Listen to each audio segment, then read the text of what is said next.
Your Royal Highnesses, Your Highnesses, ladies and gentlemen, welcome to the concluding plenary session of the 16th IISS Manama Dialogue on the theme New Security Partnerships in the Middle East, a subject that has been touched upon since Friday evening, but which we can now explore in depth with the exactly right cast of personalities. I am really honored and delighted to host this concluding plenary with the three individuals that we will have addressing us and with whom we will have a conversation through to the end of this Manama dialogue at 1:45 p.m. Bahrain time. And I will ask them to speak to us in this order. First, in a moment, His Royal Highness Prince Turki Al Faisal Al Saud, Chairman of the Board, King Faisal Center for Research and Islamic Studies, and of course, formerly the Ambassador of Saudi Arabia to the United States and to the Court of St. James in the United Kingdom. Following that, Lieutenant General Gabi Ashkenazi, the Foreign Minister of Israel, and then Dr. Abdullatif bin Rashid Al Zayani, the Minister of Foreign Affairs of Bahrain. We look forward to this concluding plenary session, and I would like to invite our good friend, His Royal Highness Prince Turki, to address us on this theme. Thank you very much.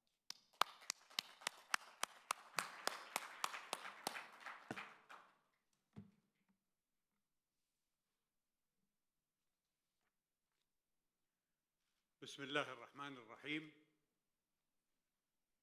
Minister Zayani, Dr. Shipman, ladies and gentlemen, I am grateful to His Majesty King Hamad al-Khalifa and Crown Prince and Prime Minister Salman al-Khalifa, Al-Ahmad al-Khalifa, for inviting me to attend the 16th Regional Summit of the Manama Dialogue. My thanks go to the International Institute for Strategic Studies as well.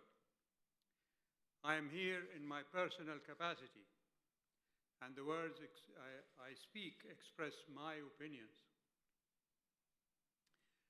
The Israeli governments portray themselves as peace-loving upholders of high moral principles, and yet they have claimed to be the protectors of human rights, and yet they proclaim that they are the only democratic country in the Middle East, and yet they humbly depict themselves as a small, existentially threatened country surrounded by bloodthirsty killers who want to eradicate her from existence. And yet, they declared war on Hamas as a terrorist organization. And yet, they profess that they want to be friends with Saudi Arabia. And yet, all Israeli governments are the last of the Western colonizing powers of the Middle East. From the time of the Balfour Declaration, they have forcibly evicted the inhabitants of Palestine after the 1948 war, as attested to by Israeli historians. They burned the villages of the Palestinians to the ground.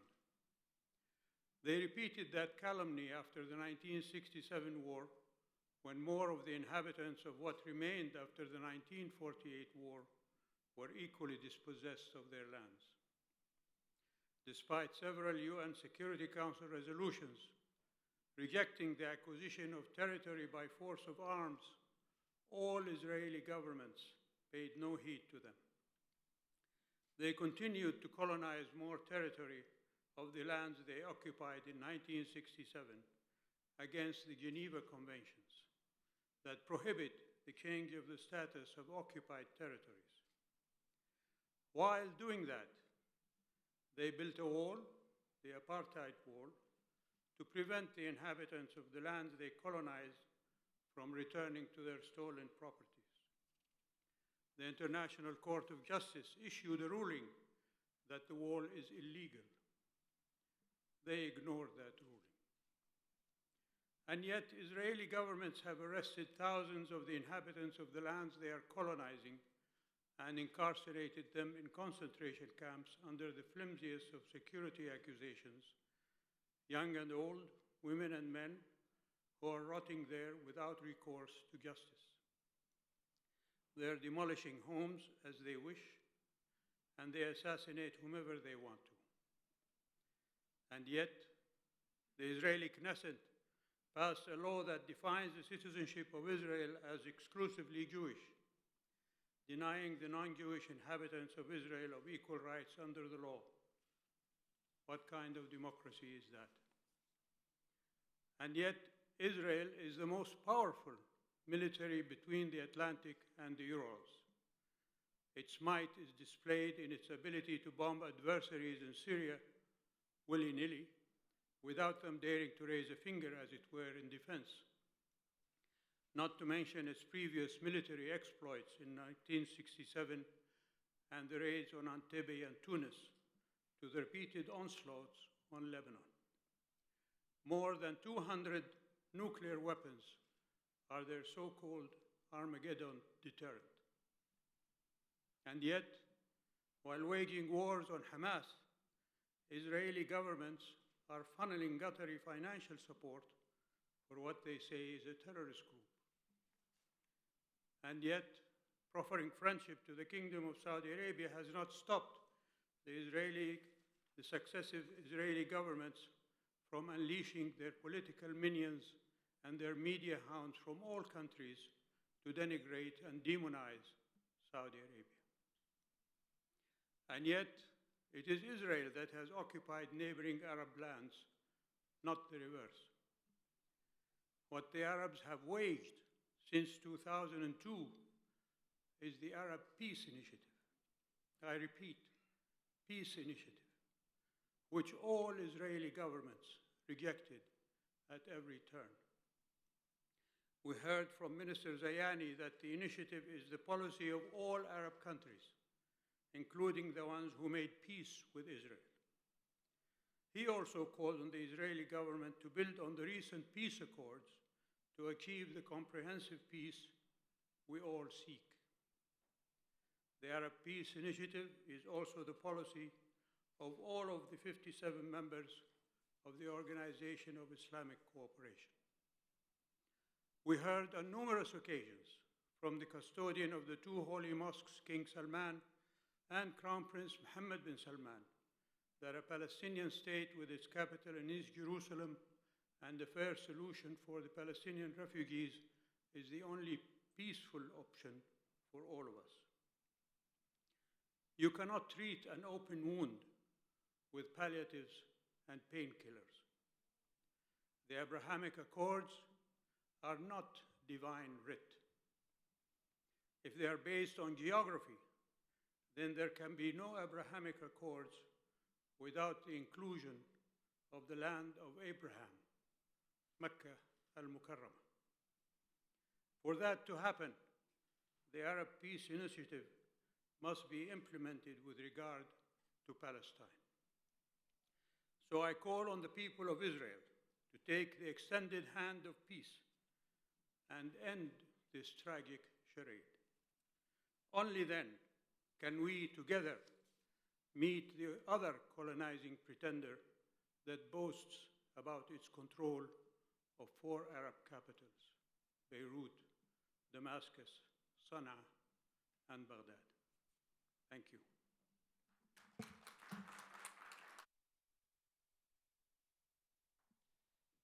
Thank you very much, Your Royal Highness. And I now invite the Foreign Minister of Israel to address the 16th Manama Dialogue. Gabi Ashkenazi.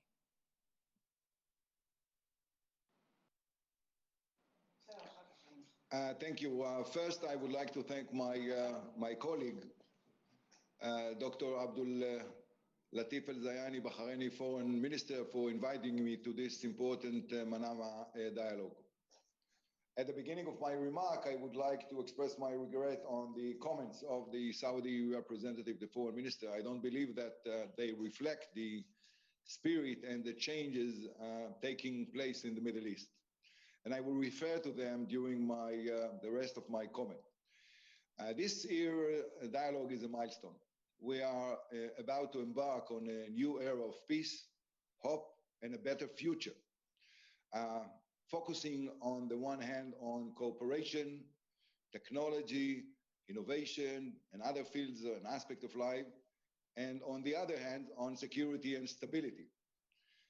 The influence of such cooperation will go beyond the boundaries of our region. That's my belief.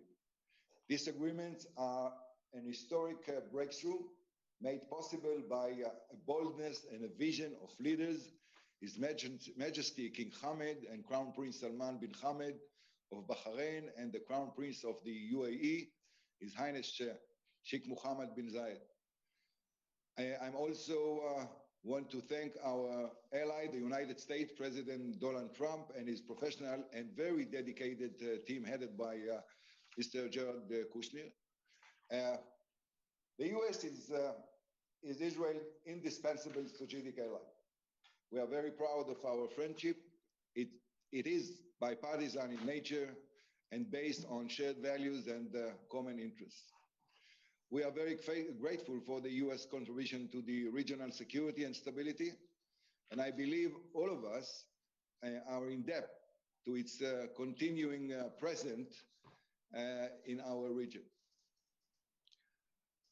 I also want to thank Prime Minister Netanyahu for his contribution, commitment to this accord. I believe that this agreement represents a new paradigm of peace.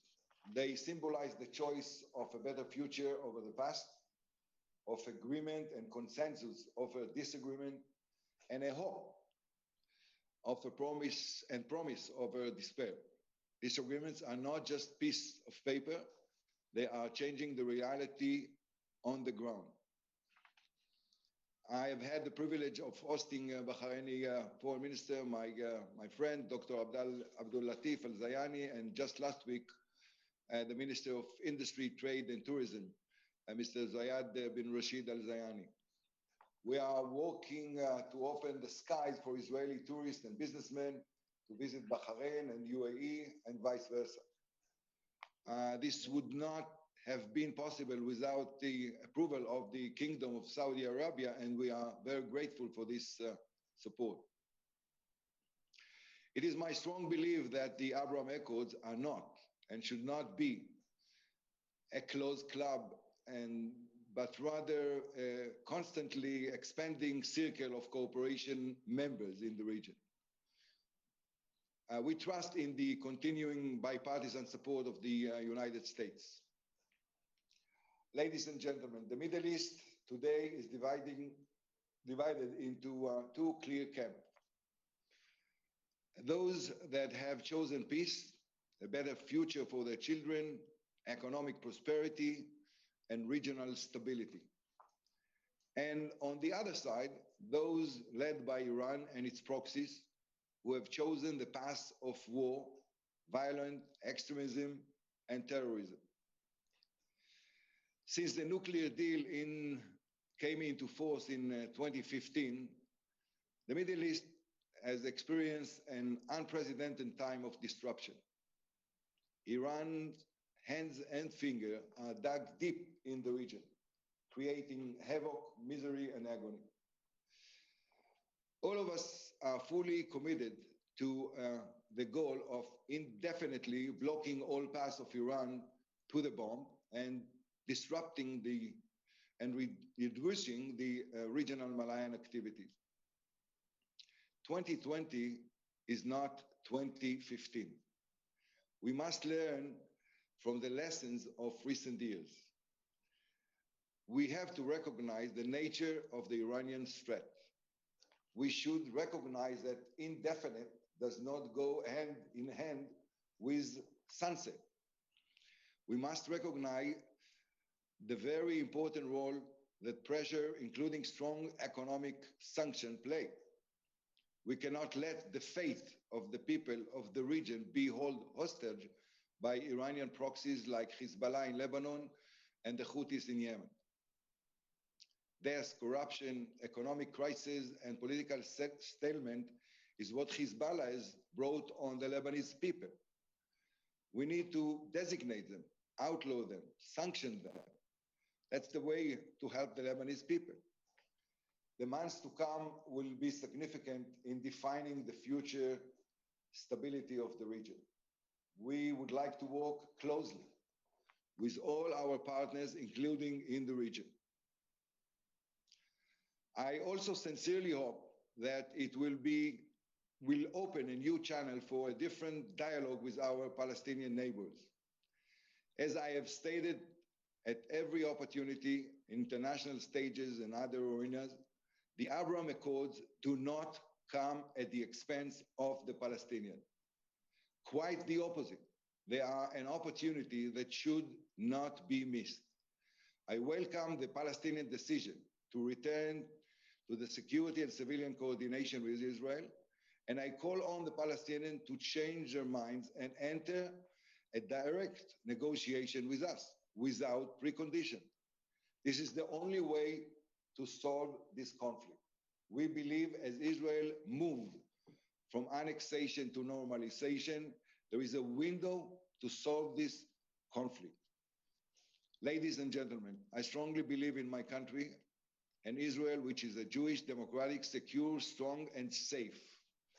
As a former IDF chief of staff, as a commander, and a former soldier who fought on too many battlefields and buried too many friends and soldiers, I want an Israel which lives peacefully with its neighbor and continues to contribute to the regional stability and prosperity. Thank you once again for this opportunity. Foreign Minister, thank you very much for those remarks. And can I now please invite to the stage the Foreign Minister of the Kingdom of Bahrain, Abdullatif Zayani.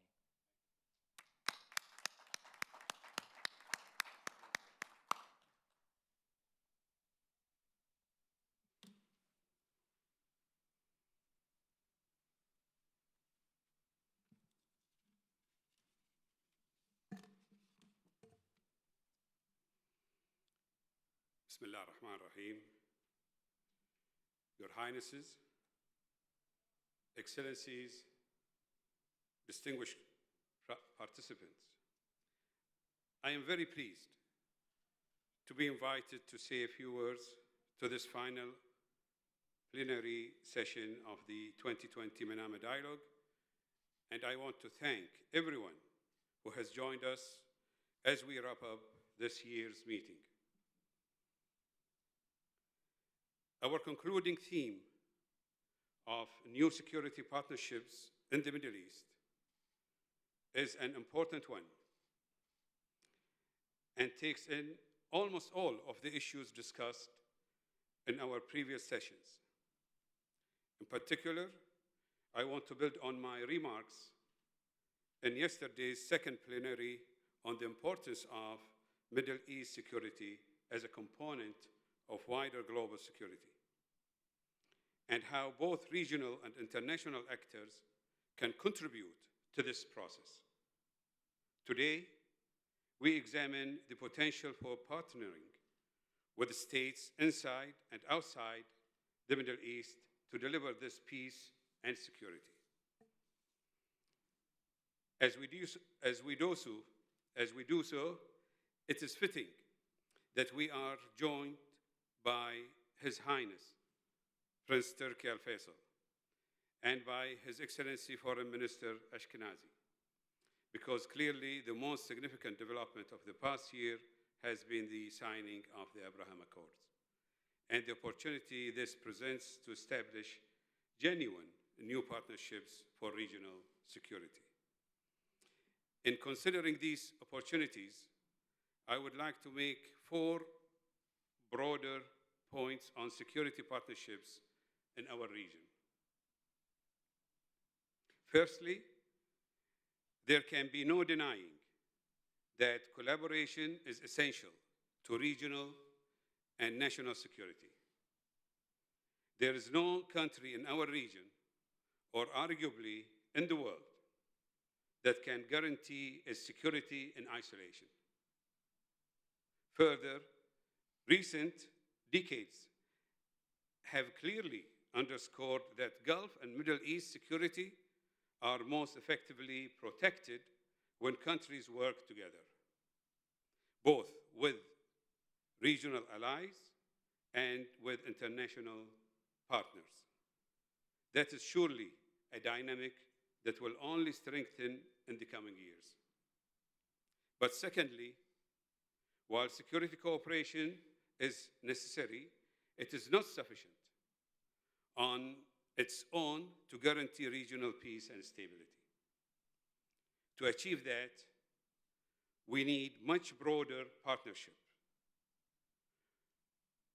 Partnerships which recognize security in its widest sense, ones which understand the multitude of social, economic, cultural, and people-to-people connections which are fundamental to true peace.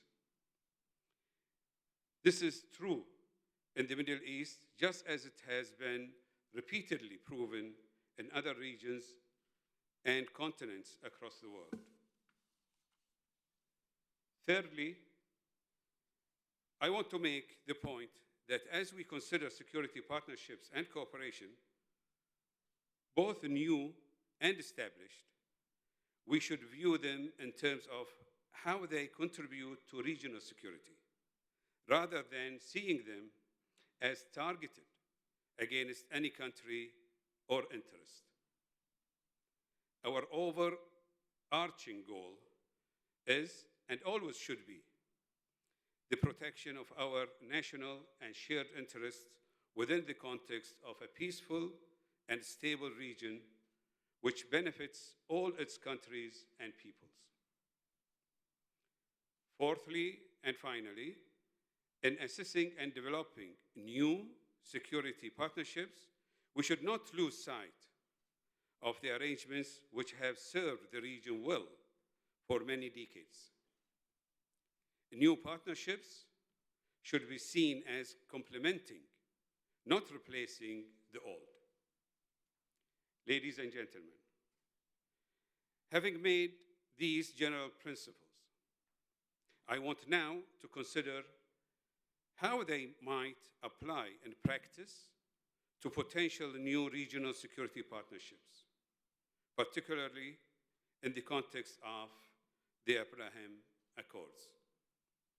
To make the obvious point first, anything which increases cooperation over confrontation has to be good for regional security.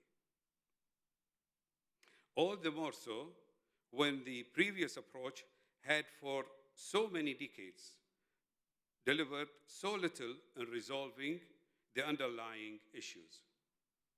By establishing and strengthening new avenues of security cooperation, we will be better equipped to identify, assess, deter, and address any potential challenges to regional security.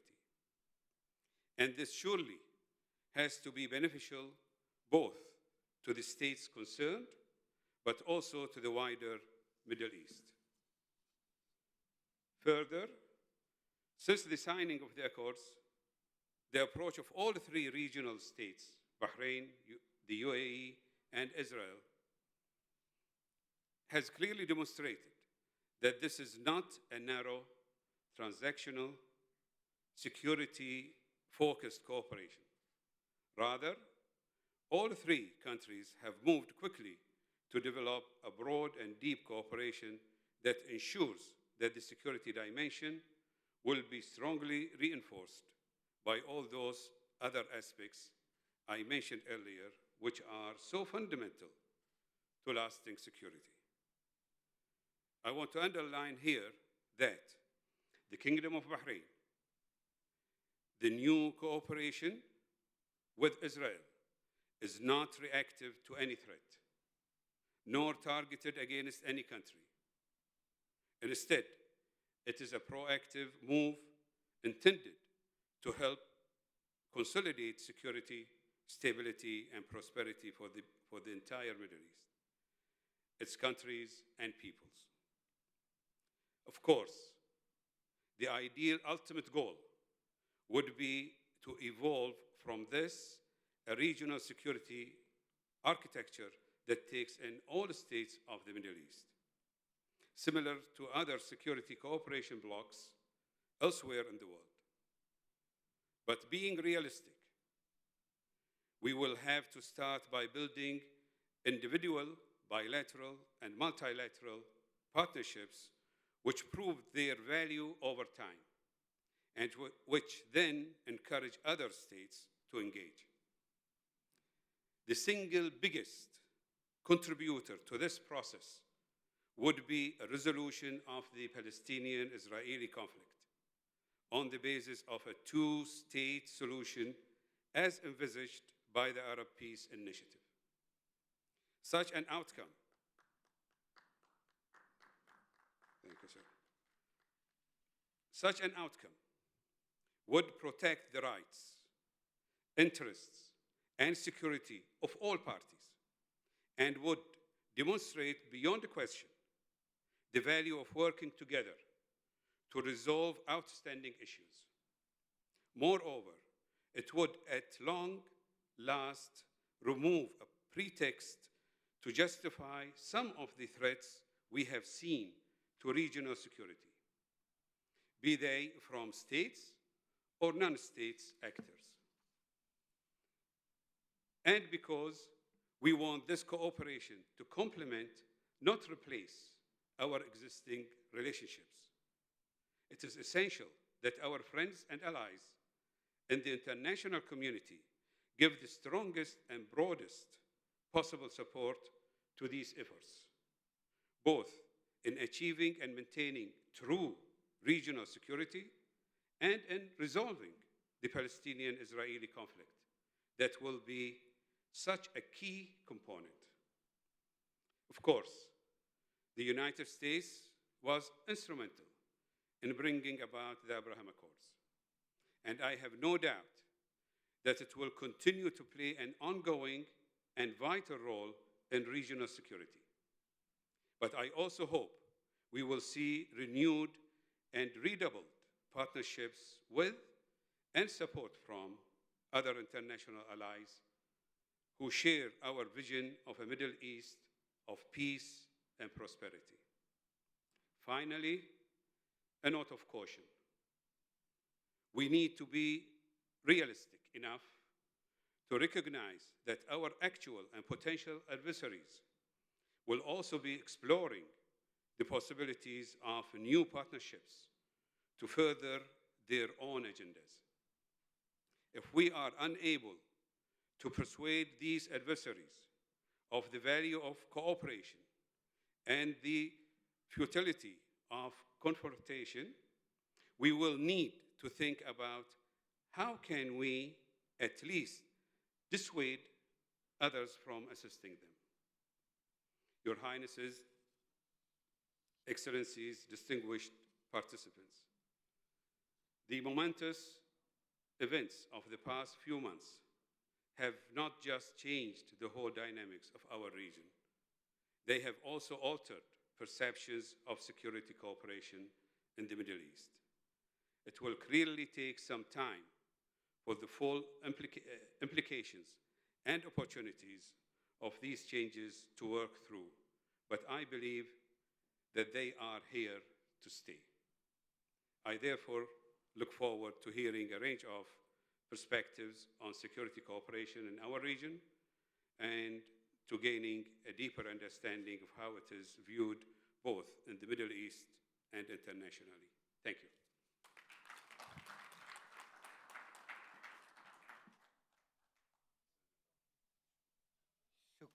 Shukran jazilan. Thank you very much, Minister.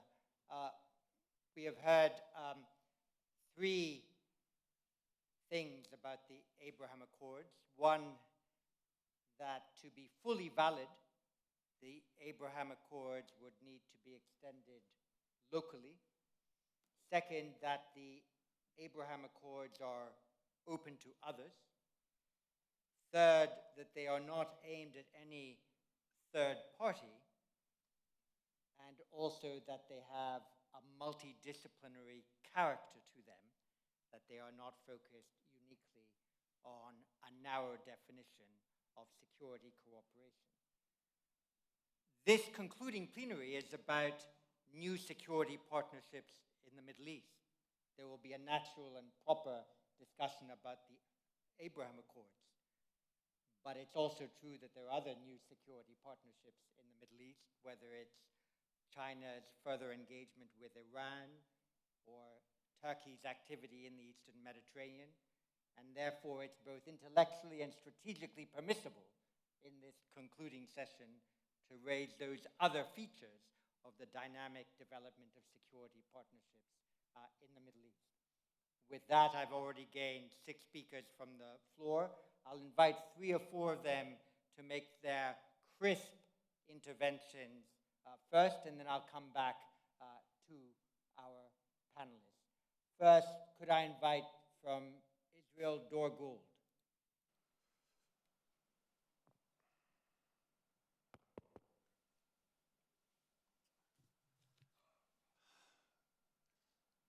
Shifts in thinking about how we look at the Middle East, given the emotions that our nations have gone through, are very difficult.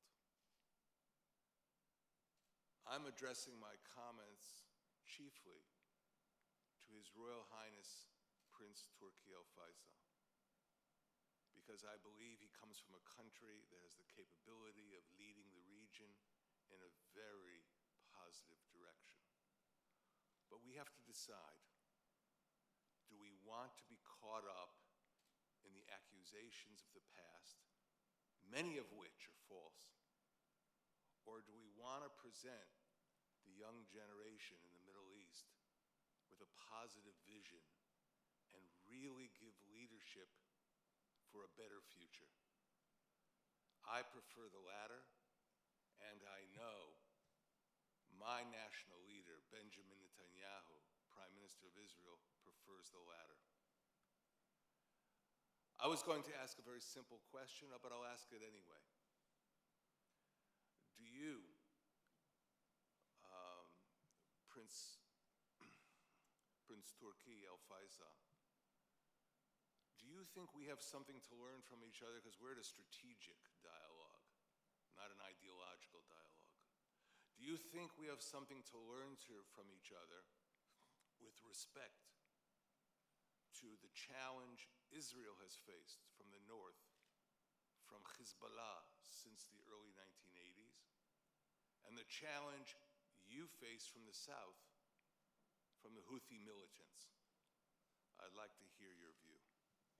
Thank you very much. And from the Kingdom of Bahrain, but also the IISS, Hassan Al-Hassan. Thank you, sir. My question is addressed to His Excellency, the Foreign Minister of the Kingdom of Bahrain. Judging by the recent assassination of the Iranian nuclear scientist, Mohsen Fakhrizadeh, it appears that Israel has once again adopted an increasingly aggressive approach in its desire to slow down the advancement of Iran's nuclear program. And as Iran continues to walk away from its JCPOA commitments, the likelihood of Israeli escalation and Iranian counter-escalation increases. Yet, the Gulf states, you personally, have said that you would wish to avoid direct conflict and direct confrontation with Iran. My question is, do you view Israel as an asset or a liability for Gulf regional security? Thank you. Thank you. And from the Financial Times, Andrew England.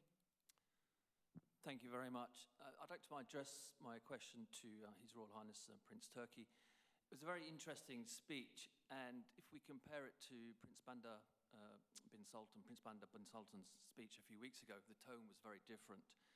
Can I ask if your speech reflects the Saudi leadership's view?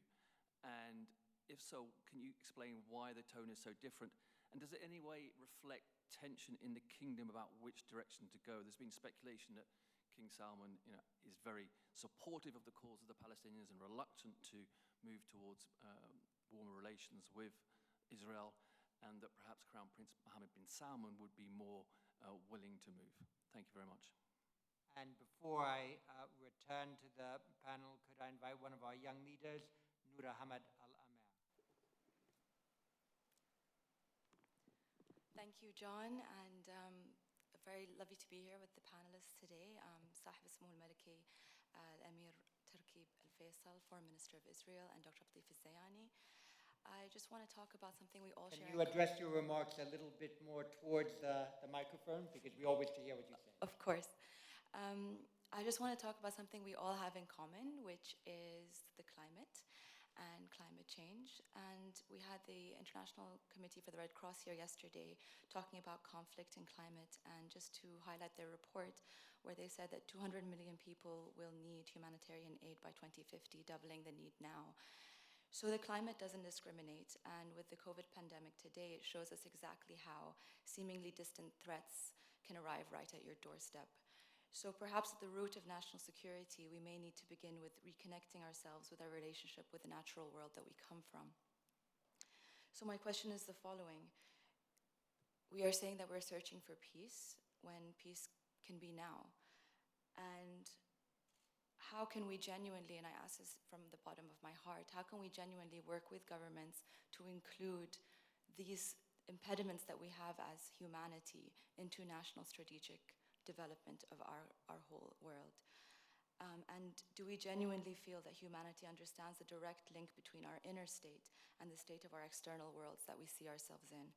And I'll just end my intervention with a quote from Hamlet, where he says, "There's nothing either good or bad, but thinking makes it so." Thank you. Thank you very much. I might return to the panel in this order in 30 seconds. First, from Foreign Minister Ashkenazi, and then Minister Zayani, and then His Royal Highness. And if I might bring in Foreign Minister Ashkenazi to respond to anything that he's heard so far in this dialogue. But I might ask him also to address and give us his view on Turkey's activities in the Eastern Mediterranean, since I think that would be helpful to us. And if you have any thoughts on how the new security partnerships in the region, to the last question, can help develop more cooperation on the larger challenge of climate change, I think that would also be important, given that we've so often referred to the multidisciplinary nature of these new arrangements that have been so recently arrived at. Foreign Minister Ashkenazi. Thank you very much. I want to say that we have a choice here in the region following the dramatic development that we are witnessing. And actually, if Israel always had two circles of conflict, the Israeli-Arab one and the Israeli-Palestinian one, I think it will be just to it would be fair to say that the Israeli-Arab conflict, having peace with Egypt, Jordan, and now the UAE, the Bahraini, the Sudanese, is simply fading away. And we have a choice here with the Palestinians, whether to solve it or not, or to go to this blame game. We are serious, and I was serious when we said that Israeli moved from annexation to normalization. We are serious when we say, not for the first time, that the door is open for the Palestinian to enter the room and to have direct negotiation without precondition. We were born in the region, we know the problem, we know the challenges, and it's a question of leadership. Unfortunately, I don't understand their refusal. I don't understand how it's served their interests.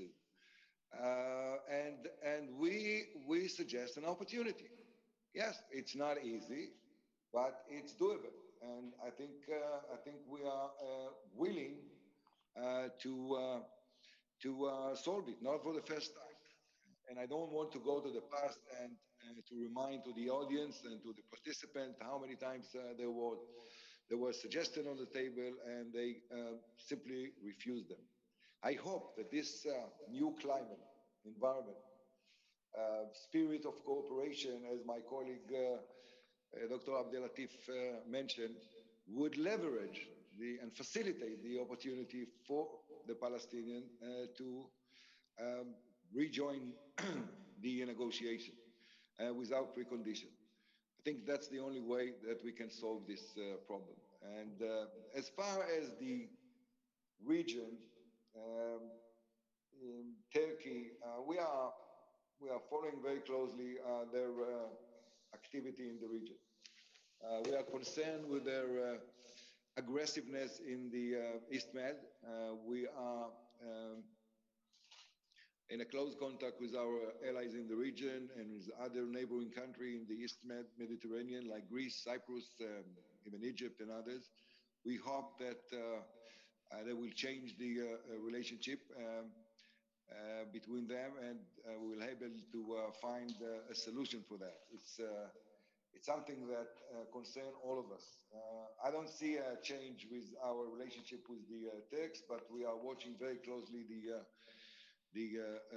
development as they evolve. We have a dialogue both with the EU members and regional countries in the Middle East and our close neighbors.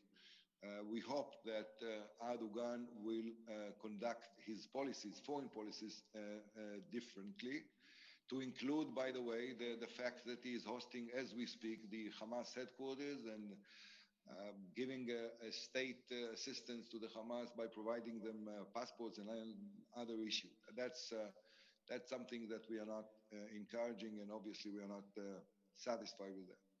As a whole, just to sum my answer, I think we have a choice here, whether to move forward or to continue the old rhetoric. I think there is a potential to make progress. I think these developments are facilitating a new era, including with the Palestinians. And I can tell you that from my end, the Israeli Foreign Ministry, the Israeli government, we are highly committed to see that this journey will be successful. I think it's important to us and it's important to the region.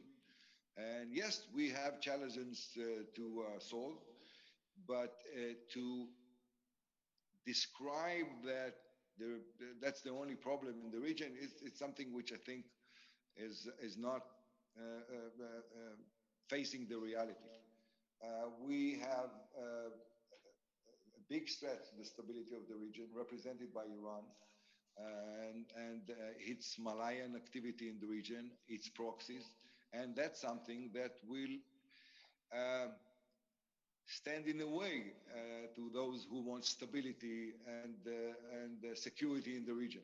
That is our greater challenge, not just for the region, I think for the entire international community.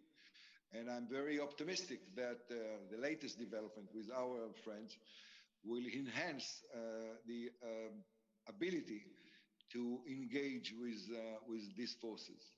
Once again, thank you for the dialogue, and I hope to join this panel once again.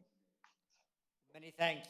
If your time permits, there might still be one or two questions to you, but for the moment, Minister Zayani. Thank you, John.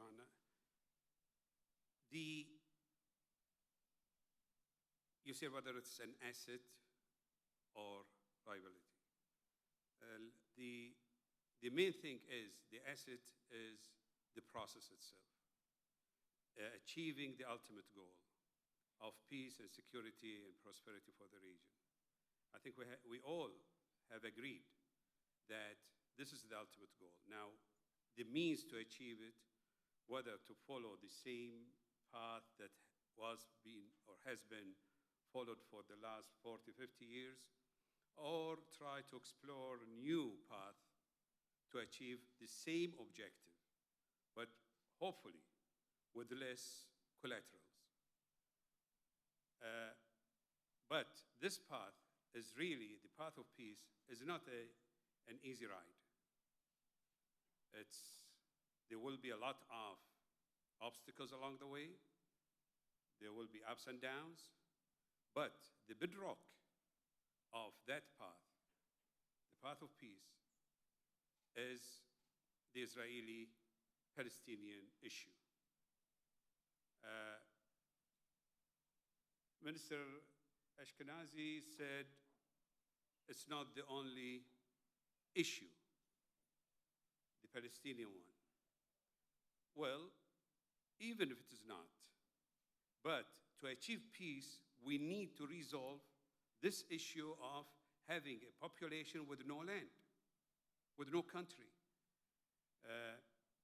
And a proposal of, as envisaged in the Arab Peace Initiative, is what the Palestinians are going with and what they are providing. We call on all parties, both parties, to go to the negotiating table, discuss it, negotiate it, and resolve it. We think and we believe that the path of peace will capture and work with other issues in the region. I think Europe is an example where millions of deaths, catastrophic, and cities were destroyed. The catastrophe of both world wars were just huge. Do we have to continue that path in the Middle East and have millions being killed and dead? Or we give a chance to peace and try to resolve issues through dialogue and through cooperation, and yet achieve the same objective that we think, we firmly believe it is the objective of all Middle Eastern people, is to have a safe, peace, safe, secure, prosperous region that is sustained and can provide the aspiration for the young people. Millions of the young people in the Middle East have been denied education, they have been denied shelter, they don't have shelter, they don't have clean water, they need help, they need hope. And I think our job is really to provide hope for the millions of the young people in the Middle East that there could be a light at the end of the tunnel. So, yes, the principles of the Abraham Accord, I think, provide the asset that we in the Middle East looking for. Thank you very much. Your Royal Highness. I think Mr. Dori Gold should be the last one to talk about having previous beliefs and positions to take care of. I'm reminded of his book, Hatred's Kingdom, about Saudi Arabia. I don't know if he still holds those views or not, but I remember watching him on television, denigrating the kingdom and using the most vile descriptions about how the kingdom is, how it is tortures people, how it is a dark country, etc., etc., etc. But this is why there is good opportunity to know what each is coming from. As far as the north and south, north of Israel and south of Saudi Arabia, and as Minister Zayani said, both those north of Israel and south of Saudi Arabia carry the banner of free Palestine. And so if you resolve that issue, you will strip away from all of these inimical and heinous groups, whether official or non-official, that banner. And it will really go a long way to mitigating the incentive to join these terrorist groups by the young, as His Excellency mentioned, people without shelter, without food, without education, etc., etc. On reflections on Prince Bandar's statements a few weeks ago, Prince Bandar has said himself that he was speaking for himself, as I mentioned in my opening remarks. So there's nothing there as reflecting anything about the government positions on any of these issues. And in his presentation, he was talking about Saudi Arabia's relationship with Palestine, basically. He did not refer to the Abrahamic Accords whatsoever in his talk. He simply stated where the evolution of Saudi Arabia's commitment to the Palestinian issue in various stages of that evolution was met with various Palestinian reactions, many of them rejections, some of them cooperative, and so on. So that is no reflection whatsoever on a difference of opinion in the Saudi government. The young lady's question, as I understood it, was about climate change.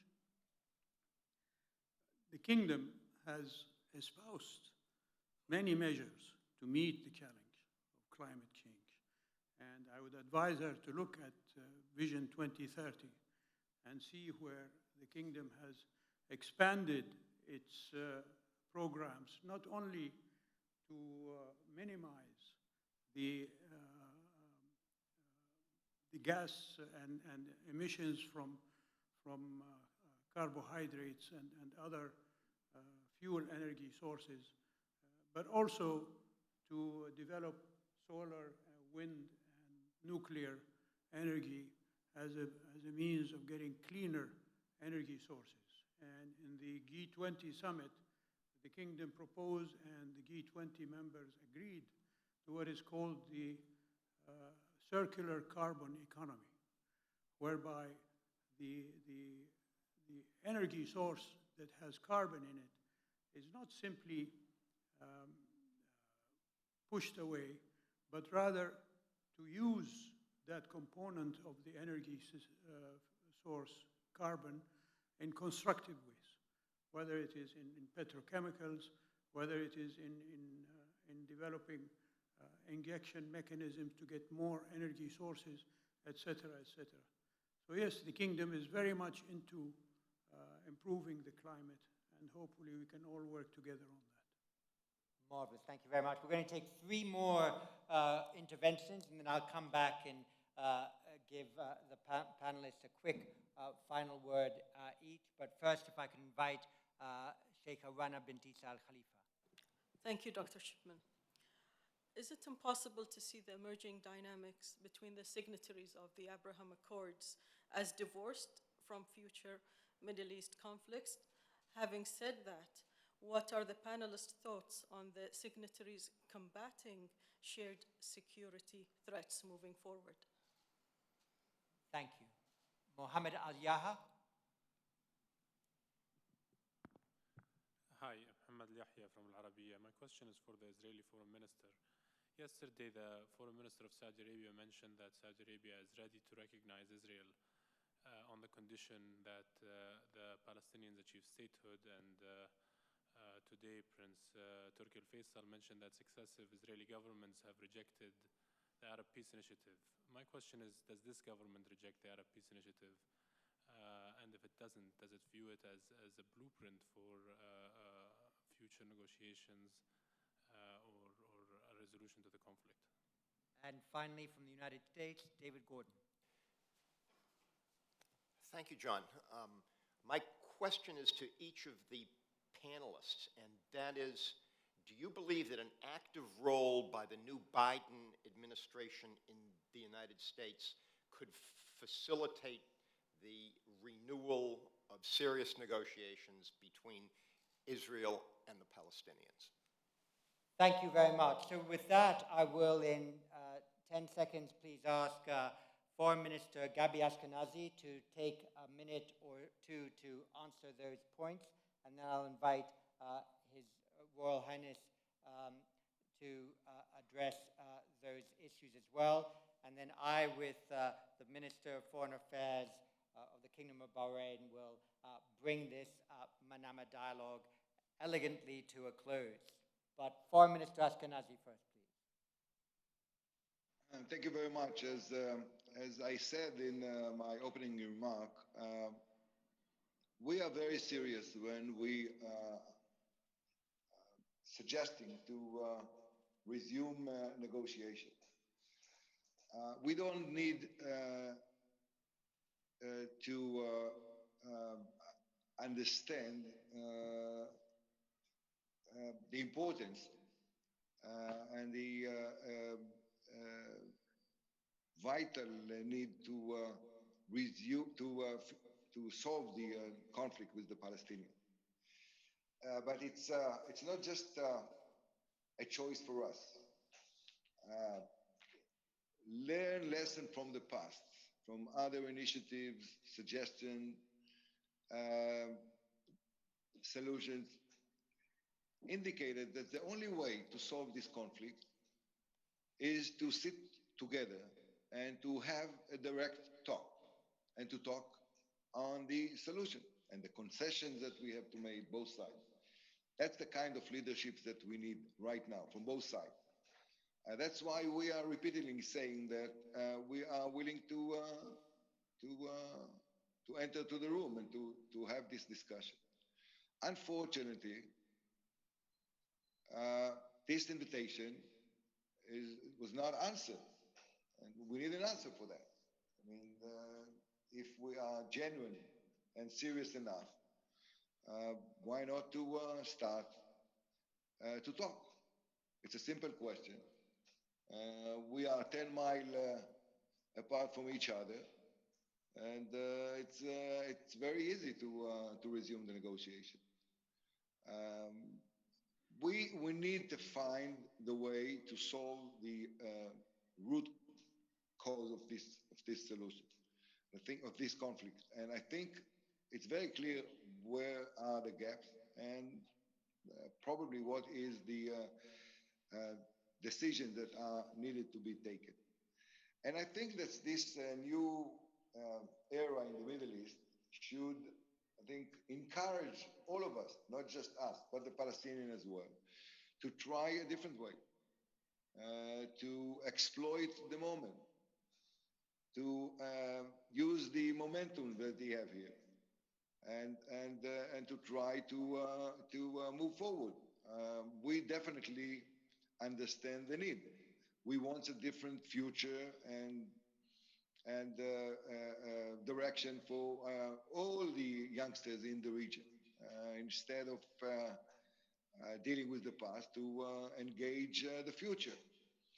We are doing whatever it takes as we speak. Today, we are allowing to Palestinians by hundreds of thousands to come to work in Israel. We have all kinds of humanitarian work with them. They asked the Israeli government to be committed to the Paris Agreement and to sign it just recently in order to resume the security coordination, which we did, and we signed. So there are many examples. We helped them with the corona virus, and and there are other issues which unfortunately are not addressing. The election in the Palestinian side, the relationship between the Palestinian, the PLO, and the Hamas. So it's not that we forgot that. We don't want to put more difficulties that are already exist. We simply say we have to sit down and to negotiate. I want to say a few words about the new administration. We believe that the Abraham Accord and the normalization is a bipartisan issue.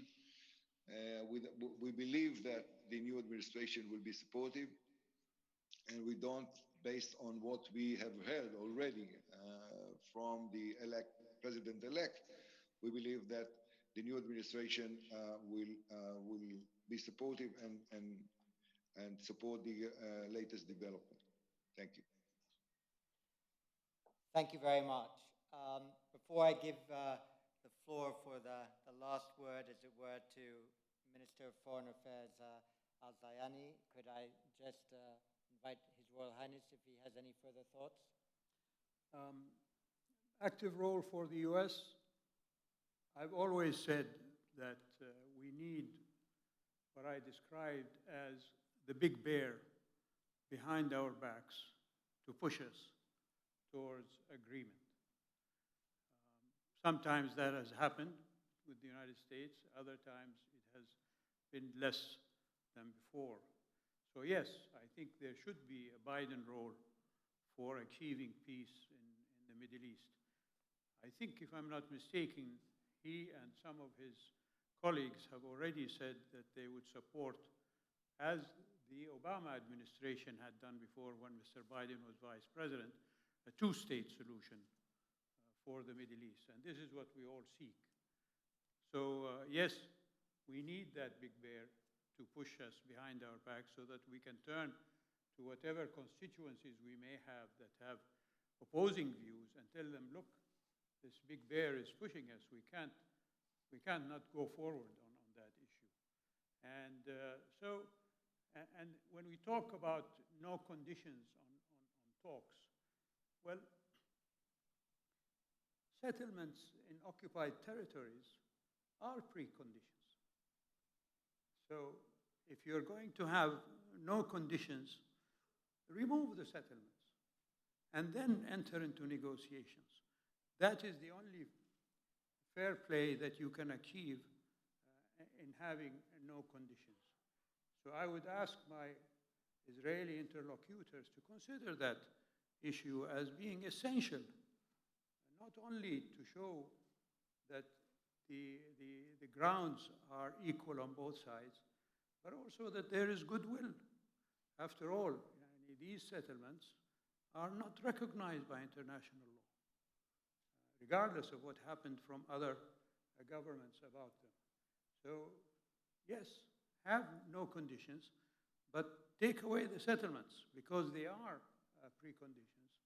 I'll just go back to Mr. Dorigold and ask him if anything of what I have said in my presentation is untrue, to please enlighten me about it, and I'll be more than happy to be advised and corrected in whatever I said.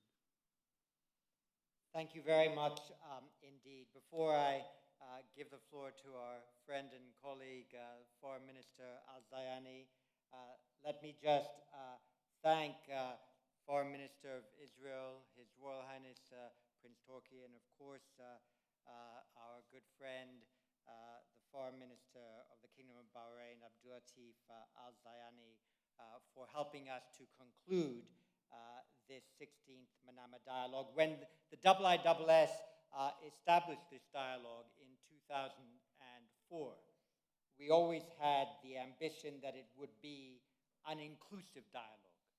And it was always our approach to ensure that we would widen the number of like-minded states and bring the unlike-minded together to see if they might be able to find a way forward together.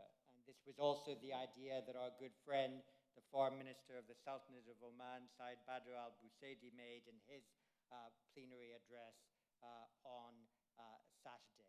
And this 16th IISS Manama dialogue has been, I think, an inclusive dialogue, and we, as the IISS, are delighted to have played our part in it. I might just note a few statistics about this Manama dialogue that might not be clear to everyone, but we had 80 delegates in person here in the Kingdom of Bahrain, with some 42 or so additional senior officials. 22 different nationalities were represented in person here at the Manama dialogue. 17 full ministers were present at this dialogue from numerous different regions around the world. In terms of coverage, more than 20 million people in the Middle East, Africa, Asia, Europe, and Americas received forms of broadcast coverage. And in the social media of the day, some 170 million posts were made. But most important for us here at the IISS and with our partners here in the Kingdom of Bahrain, we have revived for the first time since March 2020 face-to-face diplomacy. We have had 22 countries here in informal exchange, and I know of at least 50 bilateral meetings that took place on the sidelines, and I am sure there are many that I don't know about, but this is an important purpose of this dialogue, to facilitate private, bilateral, and multilateral consultations. And I can say I bore witness at the lunch that the foreign minister hosted yesterday for the ministerial delegation, some 22 people who were gathered together, the joy on their faces at being able to, again, exchange views with each other in a three-dimensional rather than two-dimensional format. So I would like to thank the Kingdom of Bahrain, His Majesty, the Crown Prince, Prime Minister, the Foreign Minister, and indeed the people of Bahrain, who have made it possible for us to meet in this socially distanced manner, carefully but deliberately, to debate openly the big strategic questions of the day. So I thank you, Minister Zayani.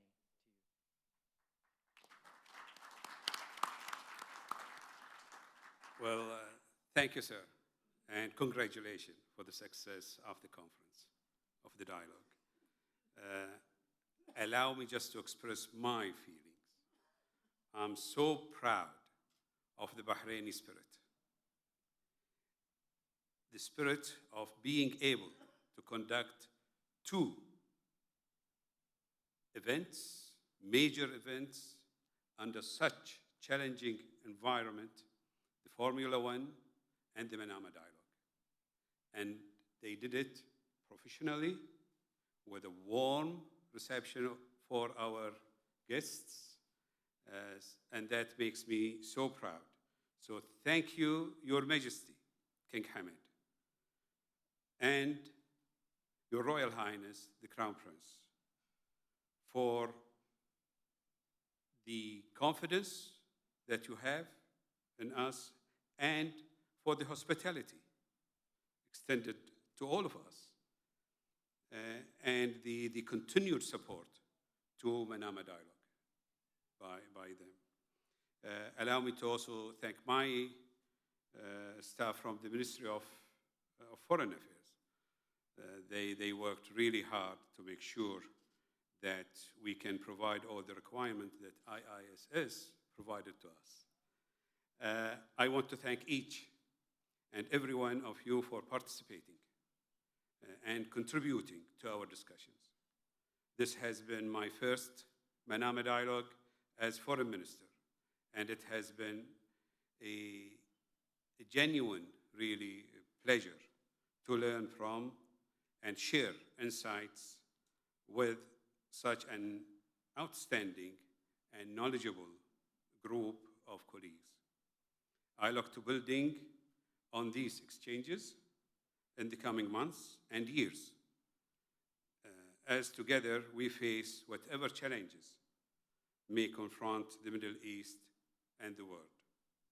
Because as the unique and momentous events of 2020 have shown, beyond doubt, it has never been more important that we keep talking and we keep listening and we keep understanding the perspectives and interests of others. Only by doing so can we arrive at genuine, sustainable solutions to the many issues facing our region. I believe that these Manama Dialogue meetings make an important contribution to that process and help to build an effective approach to addressing such issues. My hope is that you leave this 2020 session with a deeper understanding of the issues and viewpoints involved both within the region and outside. I know I do. So thank you very much, sir, and thank you, Your Highness. And thank IISS for Thank all you their very efforts. much. And with that, and with my thanks to General Sir Tom Beckett, the IISS team here in the Middle East, in London and internationally, I close this 16th Manama Dialogue and invite you all in December 2021 to the 17th Manama Dialogue. Thank you.